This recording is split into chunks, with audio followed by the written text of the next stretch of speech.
Türk häkimetleri tarapyndan saklanan türkmen aktivisti Ahmet Rahmanov, Türkmen prezidenti Gurbanuly Berdimuhammedowyň antisosial siýasatyna garşy protest hukmunda 20-nji oktýabrda gura açlyk eglan etdi. Bu barada 25-nji oktýabrda Adam hukuklary boýunça Türkmen Helsinki fondu beýanat bilen çykyş etdi.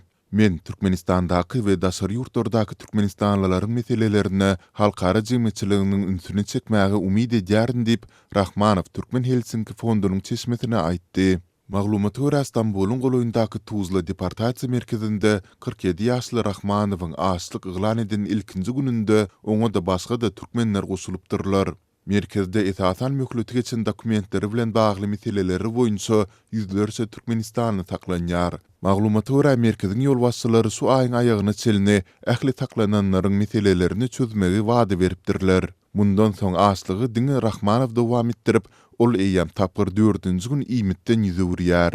Rahmanowyň töwergindäkiler onu ağzyndan suw içmäge çagyrýarlar. Rahmanow 18-nji oktýabrda Antalyada tutuk edilipdi. Ol mundan odal sosial ulgamlarda Türkmen hökümetini açaçan tanqid etdi. Soňky wagtlarda Türkiýedäki türkmen aktivistlerine edilýän hüjümler ýygyjamlaşdy.